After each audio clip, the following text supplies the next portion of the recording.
नमस्कार, सन्चै हुनुहुन्छ? शिव भगवानको पाउमा आएर, कैलाशको पाउमा आएर आज कर्णालीमा आएर राष्ट्रिय स्वतन्त्र पार्टीको घोषणापत्र, वाचापत्र सार्वजनिक गर्न पाउँदा म लगायत हाम्रो पार्टीका सबै सदस्यज्यूहरू, सभापतिज्यूहरू तथा हाम्रा पार्टीका साधारण सदस्यज्यूहरू, सम्पूर्ण कर्णालीवासी नेपाली दाजुभाइ दिदीबहिनीमा आउन पाउँदा धेरै धेरै खुसी लागेको छ।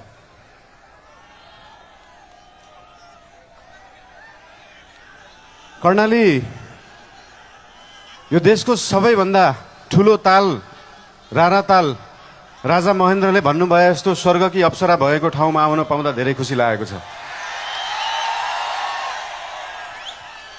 देशको सबैभन्दा लामो नदी रहेको ठाउँ, देशको सबैभन्दा ठुलो जिल्ला रहेको ठाउँ, देशको सबैभन्दा ठुलो गाउँपालिका रहेको ठाउँ, देशकै सबभन्दा गहिरो ताल रहेको ठाउँ, जुन गहिराईलाई आजसम्म कुनै सरकारले, कुनै पार्टीले, यो देशले बुझ्न सकेन, त्यो गहिराईलाई बुझ्न चाहन्छौँ। त्यो गहिराई बुझ्ने पार्टी हो राष्ट्रिय स्वतन्त्र पार्टी।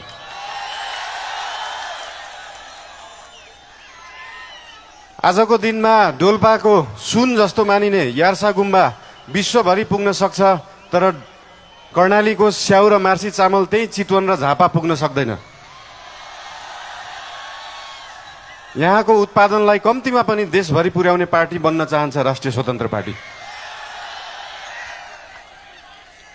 आफैमा यो सिन्जा भ्याली सिभिलाइजेसन, सिन्जा उपत्यका सभ्यता भएको ठाउँ, नेपाली भाषाको उद्गम स्थल, खस भाषाको उद्गम स्थल, यहाँ आफ्नै भाषा छ, आफ्नै लिपि छ, आफ्नै चित्रकला छ, आफ्नै नाचगान छ, आफ्नै जात्रा पनि छ। यो सबै भयो भने एउटा सभ्यता मानिन्छ।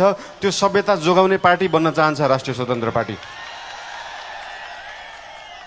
जसरी काठमाडौँ महानगरपालिकामा हाम्रो नेवा सभ्यताको नाचगान, त्यहाँको लिपि, त्यहाँको बाजागाजा, त्यहाँका मूर्त अमूर्त सम्पदालाई हामीले जोगाएर राखेका छौँ, त्यसरी नै यहाँ कर्णालीको सभ्यतालाई हामी जोगाएर राख्न चाहन्छौँ र त्यो जोगाउने पार्टी हो राष्ट्रिय स्वतन्त्र पार्टी। देशमा अझै पनि भोकमरी छ, अझै पनि 4 वर्ष मुनिका बालबालिकाहरूको मृत्युदर एकदमै बढ्दो छ, महिलाहरूको, आमाहरूको मृत्युदर बढ्दो छ। त्यो कर्णालीमा छ र त्यो कर्णालीको पीडालाई, गरिबीलाई, त्यो दुःखलाई बेच्ने नेता धेरै आए, त्यो गरिबीलाई बुझ्ने नेता धेरै आएका छैनन्। अहिलेसम्म कोही आएको छैन। त्यो बुझ्ने नेताहरू बन्न चाहन्छ राष्ट्रिय स्वतन्त्र पार्टीका नेताहरू।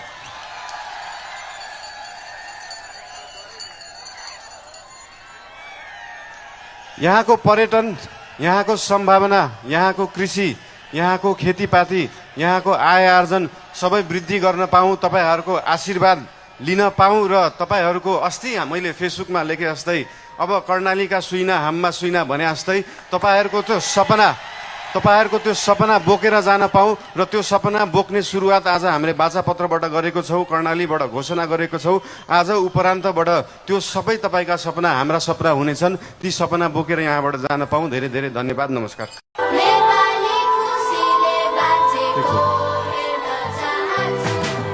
आक्रमण बरान असमझदारी विकल्पविहीन विदेशी ब्याङ्क भन्छ भिकारी, सिकारी नेता अभिनेता बन्छ क्रान्तिकारी, बिगारी केटाकेटी भोको पेट रेटी सिपाही, अविवाहित चेली बेटी